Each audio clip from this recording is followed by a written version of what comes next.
Dans cette vidéo, nous allons voir l'utilisation du plugin MakeFace, qui se représente par cette icône, et nous allons également voir comment l'installer. Alors, nous avons déjà vu une vidéo sur l'installation du plugin de Sketchucation. Si vous ne l'avez pas vu et pas installé Sketchucation, je vous conseille de la regarder. Pour installer les extensions, ça simplifie énormément la vie. Nous allons cliquer sur le carré rouge, la fenêtre Sketchucation s'ouvre et on tape dans la zone de recherche MakeFace. On valide par entrée, on le cherche, il est ici. On clique sur Auto-install pour l'installer automatiquement.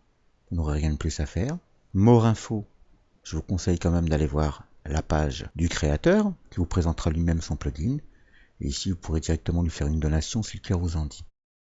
Une fois que c'est fait, cette icône apparaît sur votre interface SketchUp. Vous pouvez bien entendu le prendre, la déplacer et aller la positionner où vous voulez sur votre interface. J'ai récupéré une image sur internet, vous trouverez facilement ce type d'image et vous pouvez en prendre d'autres pour faire vos essais. Et je suis allé avec Adobe Illustrator la modifier de manière à la détourer intégralement. Alors les gens qui ont et savent utiliser Adobe Illustrator savent le faire en 3 clics, pour ne pas dire en 4.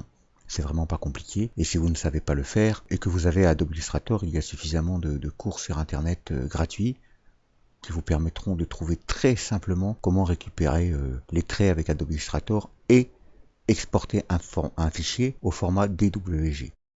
Le format DWG nous permet de réimporter le fichier dans SketchUp. Je clique sur Fichier, Importer. Ici, je vérifie bien que je suis en format DWG. Si je me mets en image, ça ne fonctionne pas. Je sélectionne mon fichier. Ici, je l'ai appelé CNC. Je clique Ouvrir, les résultats de l'importation apparaissent, je clique sur Fermer, et mon fichier apparaît détouré. Alors nous avons maintenant notre modèle qui est positionné ici. Je vais cliquer 2 fois sur Éclater, clic droit, Éclater, 2 fois de rang, et je vais pouvoir maintenant venir sélectionner ici mon entourage en cliquant 3 fois. Je clique, j'appuie sur Supprimer, et j'ai donc enlevé le tour. Donc remarquons que nous pouvons sélectionner chaque segment. Alors si j'essaye de créer un carré, un rectangle plutôt, sur cette image, je me rends compte que j'ai bien l'ensemble des faces qui sont apparues. Je clique, malheureusement je ne peux pas les sélectionner à l'unité. Si je veux sélectionner cette partie, je ne peux pas. Par contre, je peux sélectionner chaque segment encore une fois. CTRL Z pour revenir en arrière. Moi ce qui m'intéresse, c'est de sélectionner toutes ces parties-là à l'unité. Pour ça, je vais cliquer et utiliser donc mon plugin MakeFace. Je sélectionne l'ensemble de mon modèle. Je clique et il me crée les faces.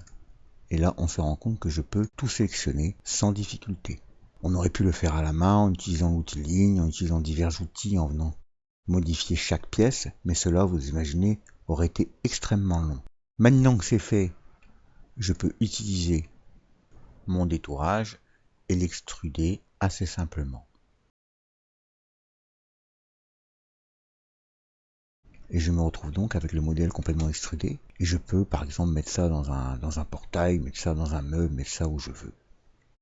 Si je veux récupérer cette partie afin de faire une incrustation d'angle, par exemple sur une table, donner cette forme exacte, je peux récupérer cette forme. On a expliqué déjà dans une autre vidéo comment récupérer les formes. Donc je peux facilement récupérer cette forme, venir la positionner sur l'angle de ma table, la redimensionner et lui donner donc une incrustation, du relief comme j'en ai envie. Je peux évidemment également changer la dimension de tout ça. Je sélectionne, je désélectionne celui-ci. Et avec l'outil mise à l'échelle, je l'envoie sur une dimension qui me paraît plus correcte pour ce que j'ai à faire comme travail.